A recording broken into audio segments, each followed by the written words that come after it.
मनसेचे नेते प्रकाश महाजन यांना जीवे मारण्याच्या धमक्या आल्यानंतर प्रकाश महाजन यांनी थेट शहरातील मुख्य चौकात येऊन दम असेल तर या असं चॅलेंज दिलं। एवढेच काय तर प्रकाश महाजन यांनी स्वतःच्या घराचा पत्ताही सांगितला। नितेश राणे विरोधात प्रकाश महाजन यांनी उभा राहून 4 चाकी वाहनावर उभा राहून दंड थोपटलाय।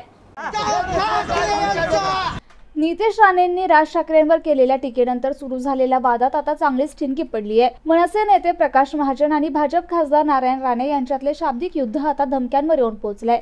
काल राणे यांनी पुन्हा आमच्या विरोधात बोललात तर उलट्या करायला लावीन अशी धमकी महाजनांना दिली। आता 75 वर्षाच्या प्रकाश महाजन यांनी नारायण राणेंच्या विरोधात दंड थोपटलेत।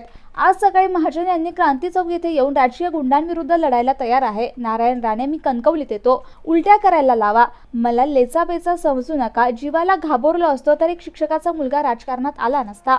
संघ, भाजप आणि फडणवीस यांच्याबद्दल काय बोलतात हे बापलेक काढून पहा। मराठवाड्यात आज मी क्रांती चौकात उभा राहिलोय। ज्यांना माझं घर माहीत नाही त्यांनी क्रांती चौकात यावं आणि काय करायचं ते करावे असे देखील प्रकाश महाजन म्हणाले। प्रकाश महाजन यांनी नारायण राणे यांना आवाहन दिले। यावेळी बोलताना महाजन काय म्हणाले ते पाहूया। मला सांगा ना, मारतेलच ना तर मारा ना, मारा ना। तुम्हाला कळलं तर की तुमच्या गुंडगिरीला न भिणारा एक माणूस आहे। पण पोलिसांनी तुम्हाला विनंती केली तरी तुम्ही ऐकत नाही। मी कुठं पोलिसांना मीच विनंती केली की 10 मिनिटं मला जाऊन आंदोलन करू द्या। पोलीस काय सांगितलं तुम्हाला, काय करायचं, काय पोलीस नको म्हणायले होते। मी म्हणलं नाही भाऊ, मी जाहीर केलं, मला अर्धा तास आंदोलन करू द्या, मग मी निघून पोराचे कान धरायचे। बाबा, मोठ्या माणसाला आवाजावर बोललं पाहिजे। नारायण राणे साहेब, माझ्या जर नेत्याची ताकद नव्हती तर गुळ खोबरं घेऊन आपण घरी आलतात, चला माझ्यासाठी सभेला। मी सुद्धा रत्नागिरी सभा घेतली, नारायण राणे साहेब आपण होता। अहो, माझ्यासारख्या एका सामान्य माणसाला तुम्ही माझे मुख्यमंत्री आहात, माझे केंद्रीय मंत्री आहात, विद्यमान खासदार आहात, तुम्ही धमकी देताय।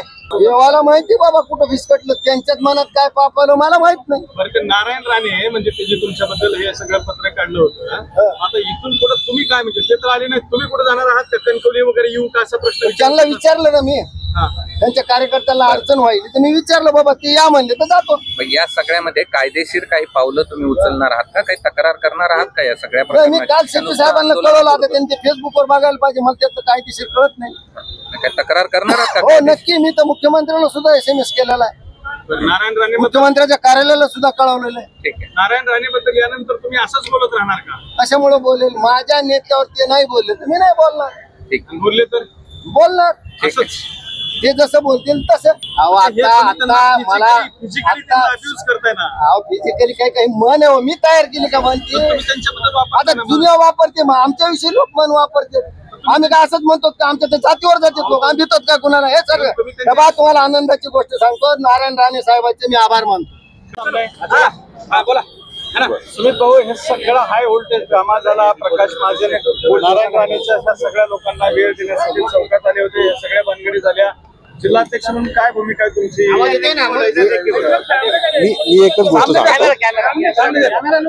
मी एकच गोष्ट सांगतो, महाराष्ट्रामध्ये महाराष्ट्र नवनिर्माण सेनेचा कुठलाही कार्यकर्ता असो, प्रकाश महाजन काका असो किंवा माझ्यासारखी सर्वसामान्य कार्यकर्ता असो, जर काल रात्री त्यांना फोनवर धमक्या दिल्या काकांना आणि फोनवर धमक्या दिल्यानंतर त्यांना सांगण्यात आलं की आम्ही तुम्हाला जीवे मारणार, महाराष्ट्र नवनिर्माण सेनेचा कुठलाही कार्यकर्ता असो त्याच्या केसालाही धक्का लागणार नाही। आणि प्रकाश काकांचं वय आहे, माझं एकच मत आहे की तुमच्याकडे जर मुद्दा असेल ना, मुद्द्याला मुद्द्याने उत्तर द्यावं, आणि जर तुम्हाला मुद्दा द्यायचा असेल तर आम्ही सक्षम आहोत। काल काकांनी रात्री सांगितलं होतं मी महाराजांचं दर्शन घेणार क्रांती चौकामध्ये, त्या पद्धतीने माझी पक्षाचा जिल्हाध्यक्ष म्हणून जबाबदारी होती, माझे सगळे पदाधिकारी इथे येऊन आम्ही थांबलो, इथं कुठलाही कोणीही आलं नाही। माझं एकच सांगणं आहे, तुम्ही मुद्द्याने मुद्द्याला उत्तर द्या, जर तुमची मुद्द्याने मुद्द्याला द्यायची तयारी असेल तर आम्ही महाराष्ट्र सैनिक सक्षम आहोत।